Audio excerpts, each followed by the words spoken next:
లహరి,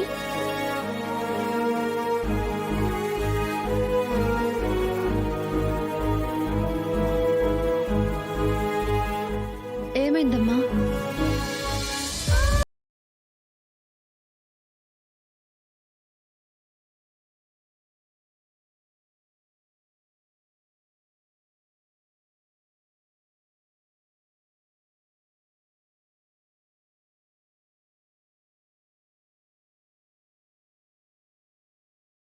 ఏమైంది లహరి?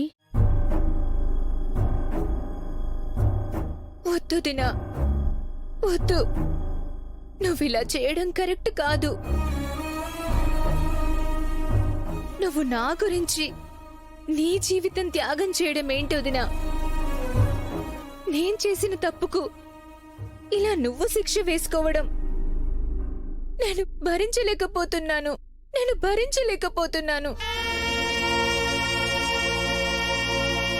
అన్నయ్య ఇప్పుడిప్పుడే కదా నిన్ను అర్థం చేసుకుంటున్నాడు. ఈ సమయంలో నువ్విలా చేయడం ఎందుకు వదినా? వదినా, నువ్వు ఎంత మంచిదానివో,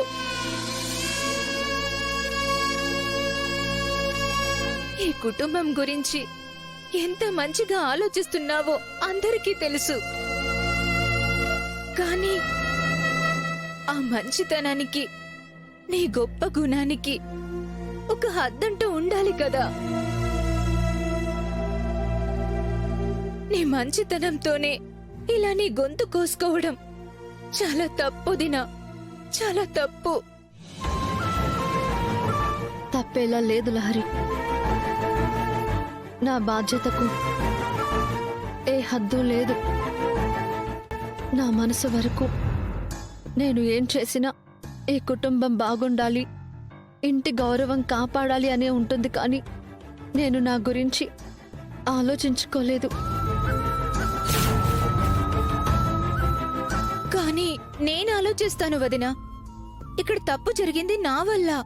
నువ్వు నీ లైఫ్ పాడు చేసుకోకుండా కాపాడుకోవాల్సిన బాధ్యత నాకు ఉందొదినా. ఇప్పుడే వెళ్ళి నా కోసం నువ్వు చేస్తుందంతా అమ్మతో చెప్పేస్తాను. ఇక నా వల్ల కాదొదినా. లహరి,